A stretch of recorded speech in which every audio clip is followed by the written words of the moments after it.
If there's somebody that is interested in getting into special education, what kind of advice would you give them?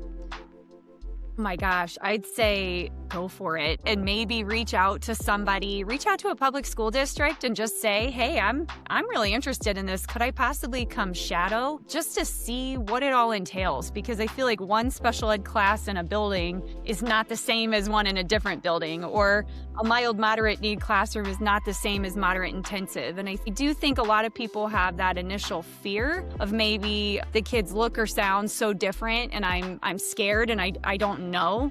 But I promise people, I'm like, you, even our substitute teachers who spend just an hour with our students, I'm like, you will fall in love with the kids, the classroom, the families, and it's just so cool to see the progress that they make. And I would just say to reach out and start small, start with an observation and see if it's meant for you. Hello, everyone, and welcome to the Brighter Together podcast. My name is Janet Courtney, and my special guest today is Megan Surso.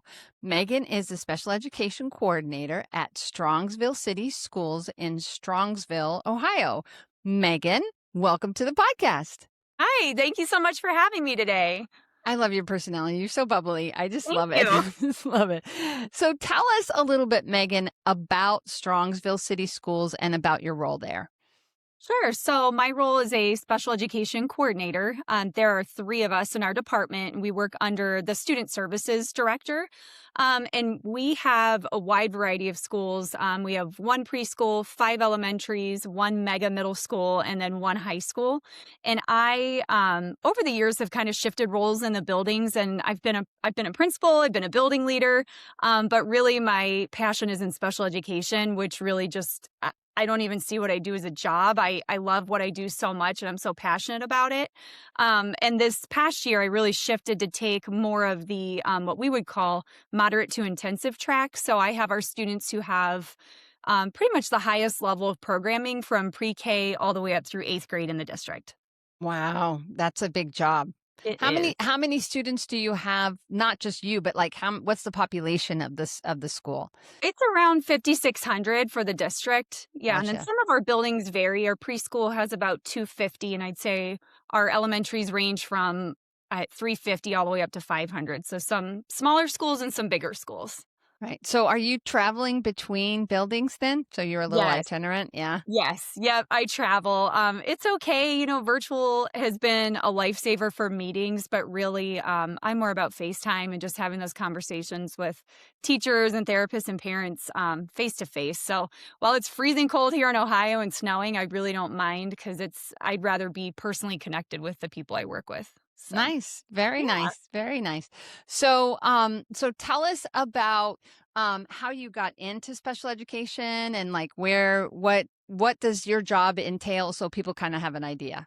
Sure. So it all goes back to my mom, believe it or not. So when I was in elementary school, my mom signed me up to be a lunch buddy, which I didn't really know what that meant. But my mom was friends with the special education teacher. So it was sitting with kids with pretty intensive needs at lunch. And I do remember getting bit. That was one of my pivotal memories in the cafeteria.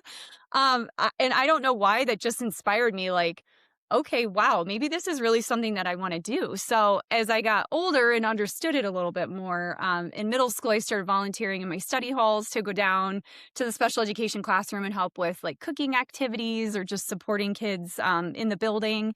And then high school, it moved more into Special Olympics and volunteering that way.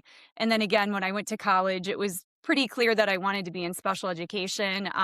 Also, possibly music therapy. I started piano at a really young age, but it really, once I took that first special ed class, it was like, you know what, this is really what I was meant to do. So I did that at University of Dayton, got a master's degree in autism and intensive disabilities, and jumped right in. I jumped right into the field as a moderate to intensive teacher in a district in Upper Arlington near Columbus, Ohio. Mm-hmm. And then it just kind of led me down the path to where I am today. I'm really lucky that people saw me as a leader. I only taught for 7 years, even though this is my 20th year in education. So it's shocking to me that I spent more time out of the classroom than in. And while I do miss it, the good thing about my job is that I'm in classrooms every day. So I still get that face time with kids, which is super important to me. Yeah, of course, of course. So University of Dayton, you're talking about Dayton, Ohio, right? That's Yeah. so funny because that's where two of my three children were born in Dayton, Ohio. No way. Yeah, yeah, we lived in, after my husband and I got married, we moved to Ohio and we were in Cincinnati, and my daughter was born in Cincinnati, and then, my 2 boys were born in Dayton. We lived in Dayton, Beaver Creek. We lived in Beaver Creek. Nice. Yeah, Yeah, it's a so small world. yeah, small world. Yeah, we were there Yeah. for several years, 6, 8 years, something like that, and then we moved to Michigan, and now we're in Texas. So, Wow. life Yeah. takes you. Life takes you where it It takes you. sure does. It Yeah. sure does. So, yeah. But my husband, even though we lived in Michigan for 19 years, is still even being in Texas, still an Ohio State Buckeye fan. That man is just That's he's awesome. yeah. Good. Good for him. Yeah. Yeah. He was sad about how this season ended compared to last season, but We were it too, happens. but Yeah. it It happens. Yeah. happens. It happens. Yeah. So what would you say? Well, if there's somebody that is interested in getting into special education, what kind of advice would you give them? Oh my gosh, I'd say go for it and maybe reach out to somebody, reach out to a public school district and just say, "Hey, I'm really interested in this. Could I possibly come shadow?" Um just to see what it all entails because I feel like one special ed class in a building is not the same as one in a different building or a mild moderate need classroom is not the same as moderate intensive. And I do think a lot of people have that initial fear of maybe the kids look or sound so different and I'm scared and I don't know. But I Yeah. promise people, I'm like you, even our substitute teachers who spend just an hour with our students, I'm like, you will fall in love with the kids, the classroom, the families, and just it's just so cool to see the progress that they make. And I would just say to reach out and start small, start with an observation and see if it's, meant for you. Yeah. So what would you say are the biggest strengths that Strongville brings to the picture? So, something I think we are really great at is inclusive opportunities for our students with really intensive needs. It's something that is promoted all the way up with our superintendent. So, we know that kids with intensive needs, when they're in our public school system and as they go up and post secondary, those options to be included often become very limited. So, it's such a huge push for us in the elementary school to do it with purpose and to be meaningful and not just be a visitor in the classroom, if you want to say it that way. So Yeah. we really do try to plan intentionally for our kids to say, hey, you know what? They have a really high interest in science and they're doing these science activities. Could they join? And then what does that look like for them? So they're not just coming in and being there for it. It's like, how do we make meaningful participation at these ages so that our kids aren't only benefiting from that, but the kids in the gen ed classroom are benefiting too. It goes both ways. So Yeah. Yeah. And yeah. I love that too because, and I've said this on the in the meeting before that there is sometimes kids don't understand and they only see the disability and you and I both know that the disability is just a part of that person. There's a person there and helping them to see the person and not just the disability is so critical. So, Absolutely. And then you said you're an SLP, just seeing the wide range of communication abilities of mm, our kids and how excited our general education students are to see, like, oh my gosh, they talk with an iPad. Like, that is so yeah. cool, or they're requesting a snack or they're initiating a greeting with a friend. It's just really opened up a whole world of, possibilities for our students with intensive needs. So it's Yeah. really cool. Are you struggling to keep speech therapy fully staffed or tired of high turnover? You're not alone.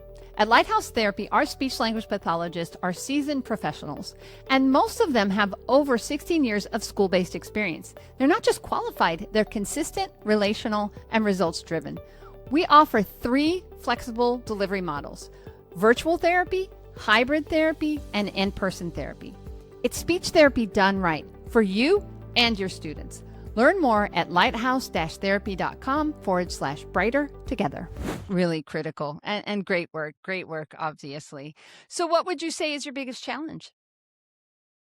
Oh, biggest challenge I think would remain, other than staffing, which is for everybody, probably mindsets. Mm, This is the first year that we've expanded programming into an elementary school that didn't have our moderate to intensive population. And again, I think it goes back to fear. of Mhm. not really knowing, or feeling like maybe they don't have the training or the education or that they're going to do something wrong. So I do think mindset is it's a massive hurdle to get through, but if you can just start small again by showing the tiny little gains and positive things that all kids get out of inclusive opportunities, I think that's just best for everyone. Yeah, yeah, for sure. Yeah. So what kinds of things are you doing to break down those barriers? What other than just barreling through, what kinds of things do you guys do? So the one school that I'm in is Moraski Elementary School, and their first year having mod intensive in the building. We hired new teachers; they had some experience, but they're really doing some awesome opportunities where they're including general education students into what they're doing. So if their students were learning about a unit on bears, they had the whole school participating in a bulletin board where they were walking by their classrooms and rating it. They were making special snacks that everybody was coming in and then delivering to the general education classroom. So just creating educational opportunities where everybody's learning from each other, I think is probably one of the biggest benefits to starting that. Yeah. Awesome. Awesome. And you've got a team that's doing it, so that's super helpful too. Now, do you guys as oops, sorry. I hit Good. my microphone. That's okay. I get to talking with my hands. For those of you that are listening, Janet talks with her hands a lot. So if I bump the microphone, it's because I'm talking with my hands. Sometimes I put them my thighs, trying to keep myself. Yeah, it's like she just lifted up her hand. She's got her hands clasped together, Megan. That's so great because you were probably the same way. Yeah. It's just when you have passion and when you love what you do, it just comes out in your whole body, and that's awesome. Absolutely. So, but I was trying to ask, like, so for people that are unfamiliar with a bigger district, Mhm. how does the whole hierarchy and like who does what? How do you guys decide that and break that down? In terms of our special ed Yeah, programming. and your programming and like do you said you answer to a director, I believe is Mhm. right? Is that right? Yes. So Yeah. how does that like how do you decide like okay, at the beginning of the year I'm going to only have these kids or I'm going to do these kids or you're going to go over here and do these kids? How do you logistically manage the number of kids? And it seems like in special education the number of kids with needs just keeps going up and up. Yeah. Yeah, it does keep going up, and I think that's why districts, especially districts of our size, which I know we're small compared to some that are out where you are, really need to have a robust, multi-tiered systems of support to put in Mhm. place, the MTSS Yeah. structure, just to try to prevent students from becoming special education, but maybe try to slow that down and say, do these kids really have a disability that needs that? Or can we just give some interventions that might, in 6 to 8 weeks, the kids kind of over that hump and then they're ready to go back. But as far as how we parse that out, it has changed. Our team has been together, I think, 9 years now. So we have a director of student services, which is a pretty big department. So we're talking Medicaid, Title IX, nursing, transportation, staffing. It's pretty wide. And then, like I said, 3 coordinators. So we've kind of shifted over the years. At first, it was kind of an even division of buildings, just based on here's the number of kids, here's what you're going to have. And then I think as people got to know us and know our strengths and talents, and know that I was a former moderate to intensive teacher, for me, it's my passion and it's easy for me. And Mhm. it's kind of it's not easy, but I get it because I used to Yeah, do yeah. that. So Yeah. it's kinda like, "Hey, you're really good at that. Let's just have you do that." And Mhm. then one of our, coordinators, his background is a school psychologist, so then we use him a little bit more up at our high school and secondary, in that role, and then our other coordinators kind of share he shares the elementary schools with me, and then all 3 of us split our middle school because it's so big, there's about 1,400 kids there. Um, yeah, and then it kinda ebbs and flows, and like I said, we have such a great team. I can Last year, I was really overwhelmed with the workload that I had, and I reached out, and it's like, "Hey, you know what? I think I could pick this up.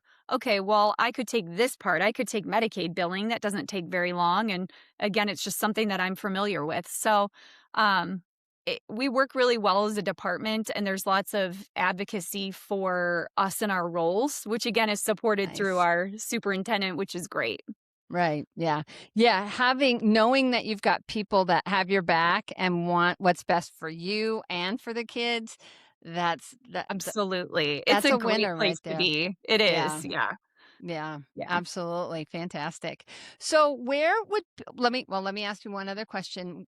So if you could, this I ask this question quite a bit, but I don't ask it every time. But if you could just fix one thing, like one thing in your world as a coordinator and never have to worry about it again, what would that one, and it can't be money. We all know that was everybody needs more money. Yeah. But, schools, they're all underfunded. We know they are. So, it's like that's sometimes it turns around, like people will say something else and it's like, well, that kind of it really is, it really goes back to money. But the question is about your heart. What is that one thing, if you never had to deal with it again, what would that one thing be?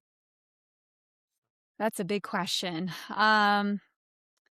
I think probably being able to educate every child in their home school. And I can go down a little path with that. So again, our services are sort of clustered in buildings, and it's very, very hard for me to tell a family that their child can't go to their neighborhood school because we don't have the services in that building. So Ah, we're gotcha. we're trying, we're expanding and trying to have them in more, again, not to bring up the funding, but some Yeah. of it does go back to that and staffing, but, that's hard for me to have to split siblings or a family's had, their kids at this school for so long, and then their younger sibling can't go to that school. Maybe it's not accessible or we just don't have the services there, and that's really hard for me, so, Yeah. yeah. That's a good one. That's a really good one. Yeah. Okay. So where do people go to find out more about Strongville City School District? Everything is on our website. If you Google Strongsville City Schools, our website's actually really great. They just overhauled it a year or two ago. Oh, awesome. And you can look there's different tabs that say our district, and then you can click down through the buildings and see how many students are there, what our special education supports look like in every building. It has a whole lot of resources there. Awesome. And Strongsville, I was saying it wrong. I was saying Strongville and it's an S. So Oh, it's yeah. Strongsville. Strongs, multiple, Strongsville. Strongsville You got it. City Lots of Schools. S's. Yeah, there you go. There you go. And not everybody's going to see this. A lot of people are listening to it. So I always want to make sure I am clear. It Sure. goes back to being the speech therapist, you want to be clear. Yep. Yep. So, well, Megan, it has been a pleasure to have you on the show. Thank you so much for your time and your passion. It's very clear that you love what you do. And we all know that when the kids are surrounded by people that love what they're doing, that ultimately the kids win. So keep up the good work. And if there's ever anything that we can do here, please let us know because we would love to help you guys. It's such a beautiful thing special education is, and it's my passion too. I've been an SLP for 31 years now, so thank you. Great. Thank you so much.